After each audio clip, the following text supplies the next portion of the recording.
हिमालय की ऊंचाइयों पर बसा एक दिव्य मंदिर जिसका नाम है केदारनाथ, जो स्वयं भगवान शिव का धाम है।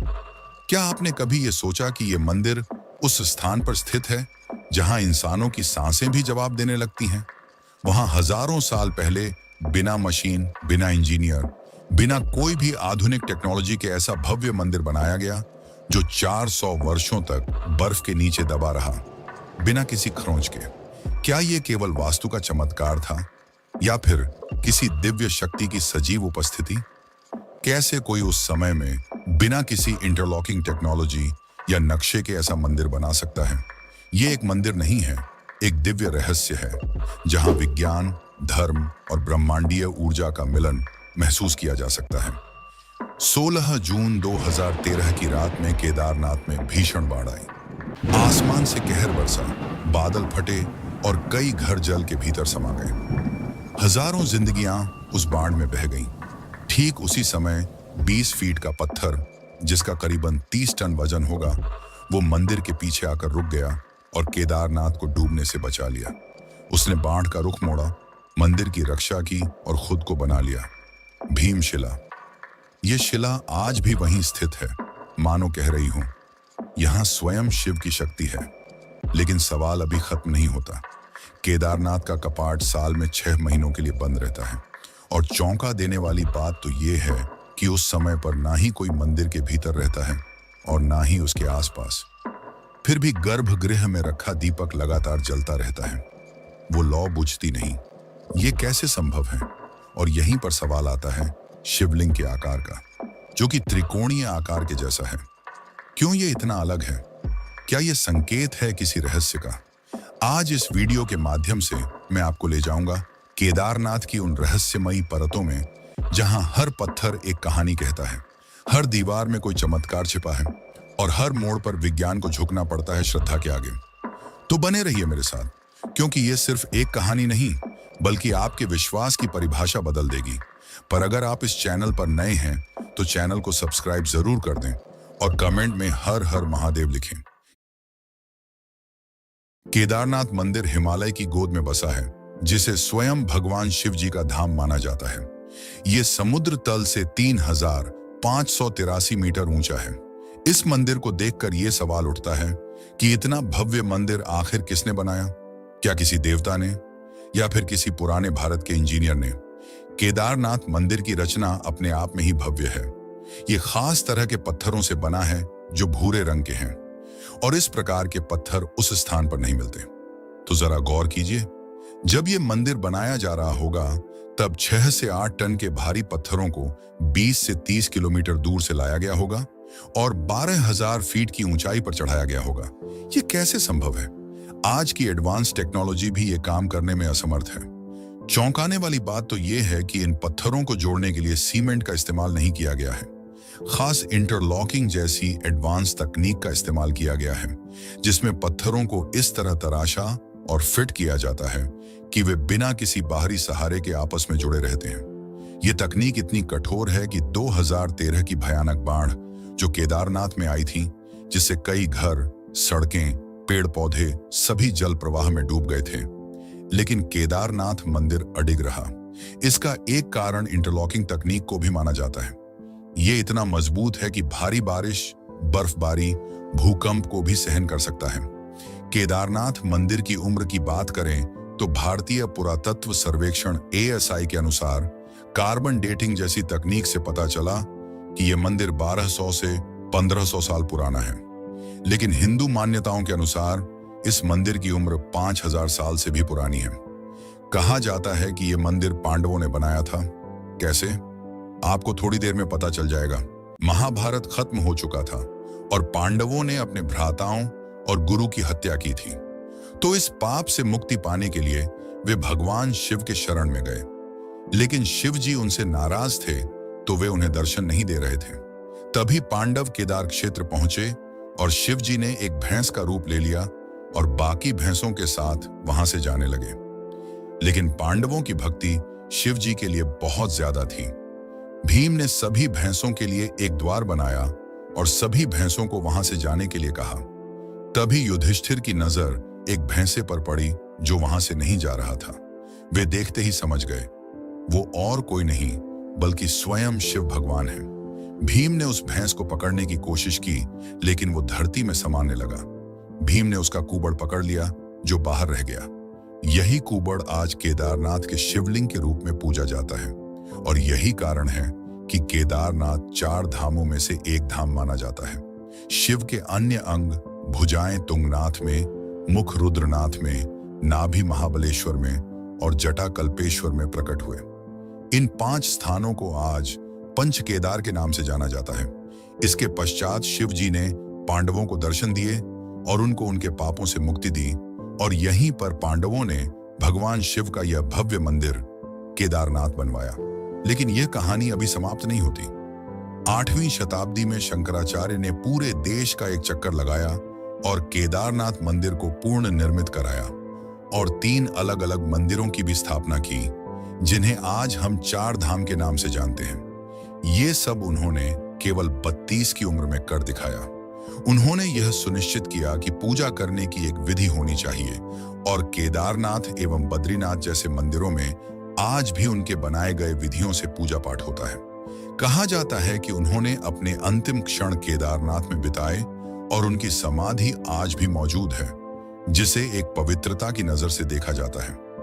केदारनाथ मंदिर तक पहुंचने का मार्ग बहुत कठिन है। केदारनाथ की यात्रा केवल एक तीर्थ यात्रा नहीं, बल्कि आस्था, साहस और प्रकृति के साथ एक गहरा जुड़ाव है। केदारनाथ से सबसे पास का रेलवे स्टेशन ऋषिकेश है, जो मंदिर से 200 किलोमीटर दूर है। यहां से श्रद्धालु सड़क मार्ग से सोनप्रयाग तक जाते हैं, जो करीब 10 घंटे का सफर है।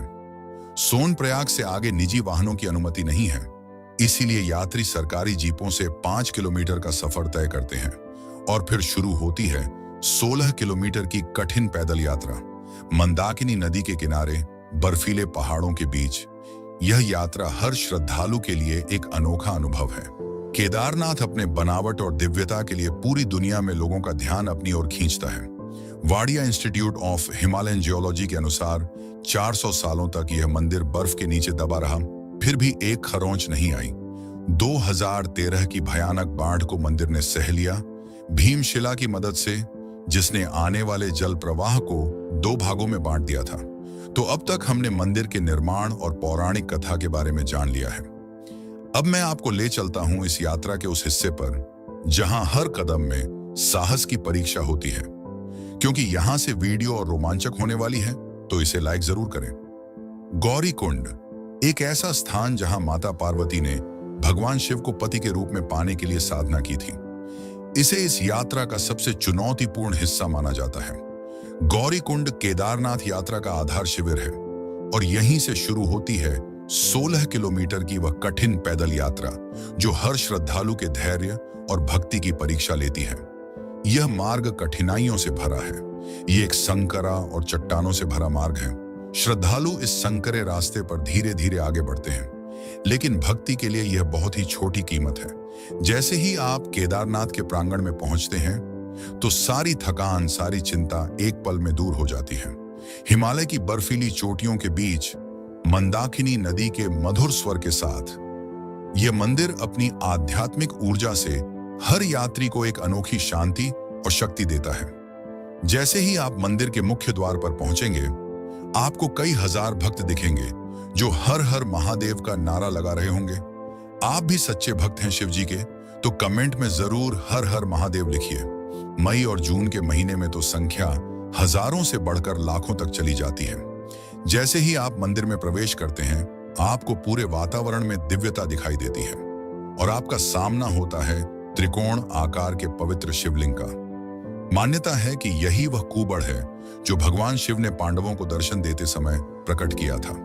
सुबह 4 बजे, जिसे ब्रह्म मुहूर्त भी कहा जाता है, उसी समय शिवलिंग का विशेष अभिषेक और पूजा की जाती है और मंदिर को खोला जाता है। शाम 7 बजे भोलेनाथ की आरती होती है, जिसमें लाखों की मात्रा में भक्त इकट्ठा होकर साधना में लीन रहते हैं। ये तो हुई कुछ सामान्य चर्चाएं, पर इस मंदिर में कई ऐसे रहस्य छुपे हैं जिसे आज तक विज्ञान और वैज्ञानिक भी नहीं सुलझा पाए हैं। 1300 से 1800 ईस्वी सदी के बीच आइस एज हुआ था, जिसका नाम तो आपने सुना ही होगा। जब पूरी पृथ्वी पर केवल बर्फ थी। ग्लेशियर में केवल बर्फ ही नहीं रहती, बल्कि कठोर मिट्टी, पत्थर और चट्टानें भी रहती हैं, जो किसी भी आम इमारत को चूर चूर कर सकती हैं। लेकिन 400 साल बर्फ में दबे रहने के बाद भी इस मंदिर में एक खरोंच तक नहीं आई। जब बर्फ पिघली तो मंदिर वैसे का वैसा ही था। वैज्ञानिक कहते हैं कि मंदिर की इंटरलॉकिंग तकनीक, जिसे मैंने आपको पहले समझाया था, इसी तकनीक के कारण मंदिर ने बर्फ के दबाव को सहन कर लिया। केदारनाथ पूरे साल में केवल 6 महीने खुलता है, अक्षय तृतीया से भैया दूज तक। बाकी 6 महीने बंद रहता है, क्योंकि इतनी भारी बर्फबारी में किसी इंसान का वहां जाना खतरे से खाली नहीं है। मान्यता है कि इस दौरान यक्ष और गंधर्व स्वयं भगवान शिव की पूजा करते हैं, और इस बात का सबूत भी है। जब मंदिर को खोला जाता है तब गर्भगृह में फूल, बेलपत्र, पूजा की सामग्री बिल्कुल ताजा अवस्था में मिलती है, मानो अभी अभी किसी ने पूजा की हो। लेकिन सबसे बड़ा चमत्कार है अखंड ज्योति, जो मंदिर के गर्भगृह में बंद होने से पहले जलाई जाती है। यह ज्योति बिना किसी देख रेख के 6 महीनों तक लगातार जलती रहती है। बाहर के वातावरण में कोई इंसान भी जम जाए, यानी -20 डिग्री का तापमान, कई फीट मोटी बर्फ और बंद मंदिर में हवा का कोई संचार नहीं, फिर भी यह दीपक कैसे जलता रहता है? घी खत्म क्यों नहीं होता? विज्ञान के पास इसका कोई जवाब नहीं है। भक्त इसे भगवान शिव की दैवीय शक्ति मानते हैं, जो इस दीपक को प्रज्वलित रखती है। एक कहानी जो आपको सोचने पर मजबूर कर देगी कि केदारनाथ मंदिर सच में चमत्कारी मंदिर है। कई सौ साल पहले एक भक्त 2 महीने पैदल चलकर भगवान शिव के दर्शन करने आया था। तब न ही कोई सड़क थी, न ही कोई रेल का साधन। लेकिन जब वह मंदिर पहुंचा तब देर हो चुकी थी। पुजारी मंदिर के कपाट को बंद कर रहा था। निराश भक्त ने कई विनती की, पर पुजारी नहीं माना। निराश भक्त वहीं बैठ गया। रात की कंपाती ठंड और भूख से भक्त कांप रहा था। तभी एक अघोरी आया, जिसके हाथ में त्रिशूल था और डमरू। उसने भक्त को खाना दिया और आग जलाई। सुबह होने के बाद भक्त ने देखा कि मंदिर के कपाट खुले हैं। वह हैरान होकर पुजारी से पूछने लगा कि यह कैसे संभव है। तो पुजारी ने कहा कि 6 महीने के बाद आज कपाट खोले जा रहे हैं। भक्त स्तब्ध रह गया।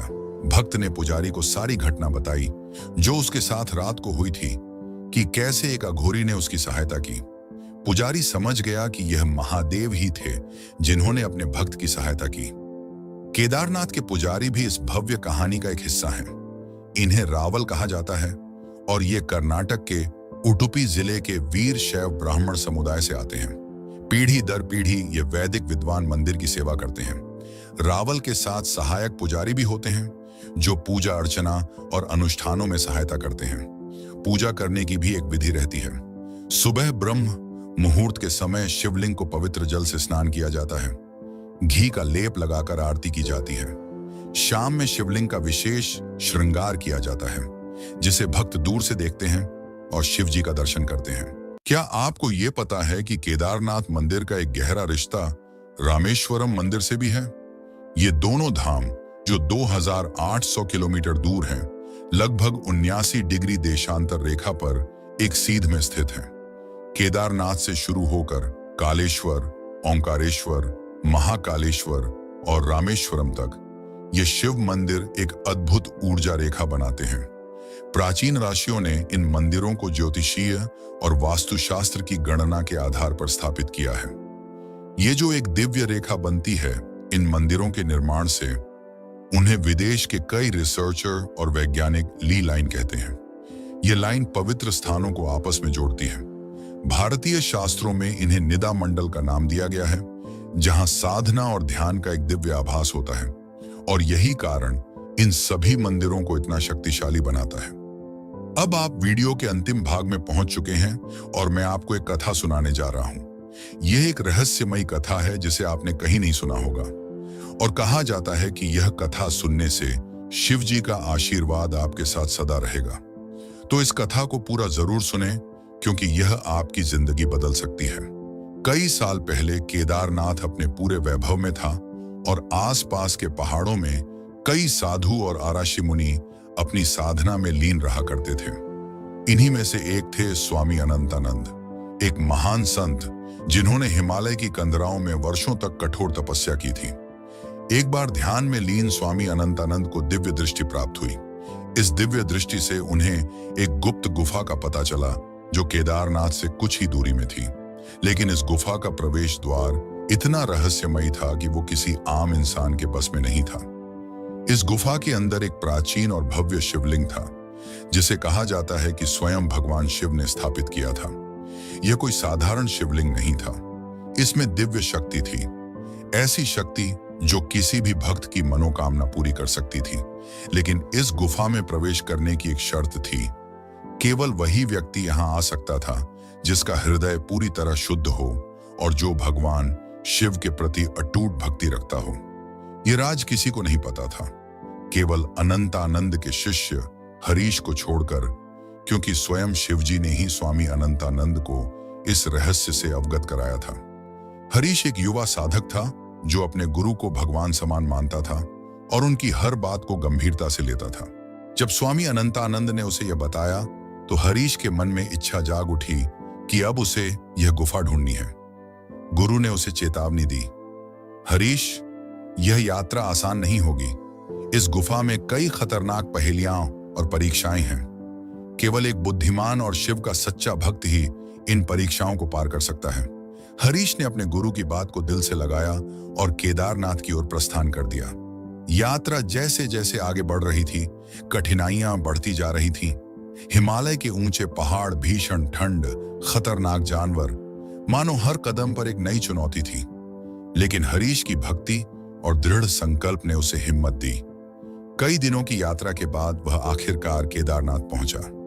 केदारनाथ पहुंचने के बाद हरीश ने अपने गुरु की बातों को स्मरण किया और गुफा को ढूंढने में लग गया। उसने देखा कि मंदिर के पीछे एक बड़ा सा पत्थर था जो बाकी पत्थरों से अलग था। स्वामी अनंतानंद ने हरीश को एक खास मंत्र दिया था। उस पत्थर को हटाने के लिए हरीश ने गहरी सांस ली और उस मंत्र का उच्चारण किया, ओम नमः शिवाय त्र्यंबकम यजामहे। जैसे ही उसने यह मंत्र उच्चारण किया, वह पत्थर हट गया और एक संकरा रास्ता दिखने लगा जो गुफा का प्रवेश द्वार था। हरीश गुफा में प्रवेश किया। उसे एक टिमटिमाती सी रोशनी दिख रही थी। वह उसी के पीछे जा रहा था। ठंडी हवा और रहस्यमयी सन्नाटे के कारण उसे डर लगने लगा, पर वह रुका नहीं, आगे बढ़ता गया।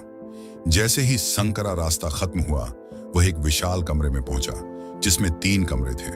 हर द्वार में एक पहेली लिखी हुई थी। उसको सुलझाकर ही आगे बढ़ना था। अगर जवाब न दे पाए तो पूरे जीवन काल के लिए उस गुफा में बंद होना पड़ेगा और अपना जीवन त्यागना पड़ सकता था। पहेलियां कुछ इस प्रकार थीं। मैं वह हूं जो कभी नहीं सोता लेकिन हमेशा सपने देखता हूं। मैं वह हूं जो हर जगह है लेकिन कहीं नहीं मिलता। मैं वह हूं जो सबको छूता हूं लेकिन कोई मुझे नहीं छू सकता। हरीश ध्यान से सोचने लग गया।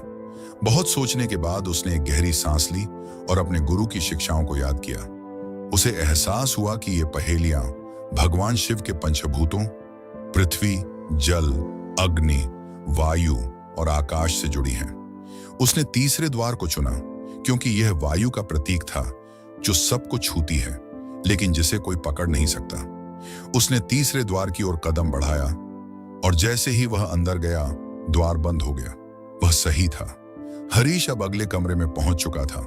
उसे एक विशाल दर्पण दिखा जो सामान्य दर्पण नहीं था। उस दर्पण में जो भी अपनी छवि देखता था, उसे उसमें अपना डर, संदेह और कमजोरी दिखाई देती थी।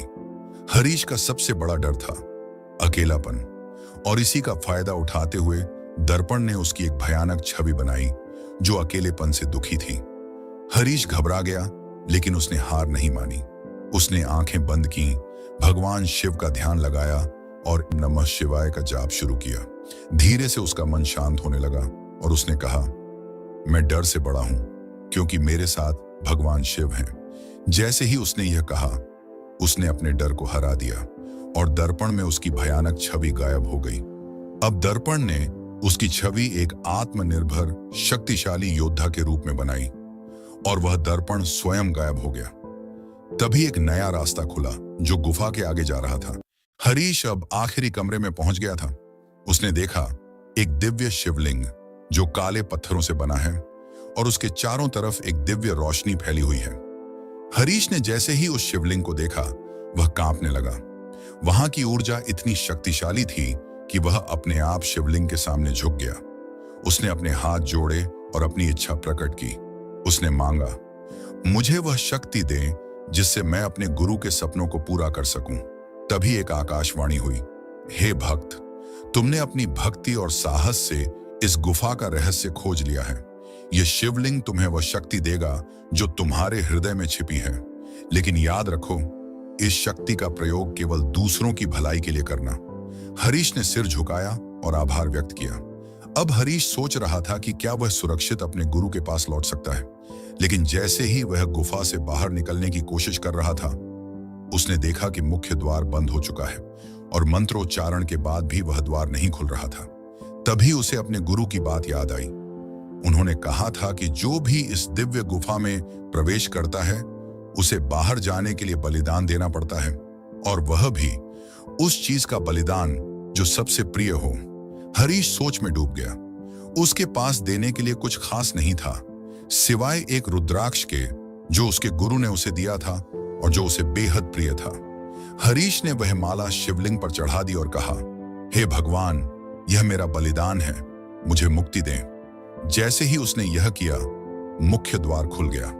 वह सुरक्षित बाहर निकल आया, लेकिन उसका मन उदास था। फिर भी उसे यह एहसास था कि उसने जो खोया वह भगवान की भक्ति में समर्पित किया। जब हरीश गांव पहुंचा तो उसने देखा कि पूरे गांव में महामारी फैल चुकी थी। चारों तरफ लोग पीड़ित थे, मर रहे थे, सहायता मांग रहे थे। यह देखकर हरीश ने ठान लिया कि वह उस दिव्य शक्ति का प्रयोग करेगा जो उसने अपने गुरु की इच्छा को पूरा करने के लिए प्राप्त की थी। उसने अपनी नई शक्ति का प्रयोग किया और गांव के लोगों को ठीक किया। उसकी भक्ति और बलिदान ने पूरे गांव को बचा लिया। लेकिन इस कहानी का सबसे बड़ा रहस्य अभी भी बाकी है। कहा जाता है कि वह गुफा आज भी केदारनाथ के आसपास कहीं छिपी हुई है। कुछ लोग मानते हैं कि वह प्राचीन शिवलिंग आज भी वहां मौजूद है, लेकिन कोई उसे ढूंढ नहीं पाया। यह आज भी एक रहस्य है। तो यह थी कथा। अगर आपने यहां तक देख लिया है तो आपको यह जगन्नाथ की डॉक्यूमेंट्री जरूर पसंद आएगी, जिसमें मैंने हर संभव प्रयास किया है कि आपको जगन्नाथ मंदिर का हर रहस्य बता सकूं। अगर यह वीडियो आपको पसंद आई हो तो चैनल को सब्सक्राइब जरूर करिए और वीडियो को लाइक करके शेयर कर दीजिए, ताकि हम आपको ऐसे ही भव्य यात्राओं में ले जाते रहें।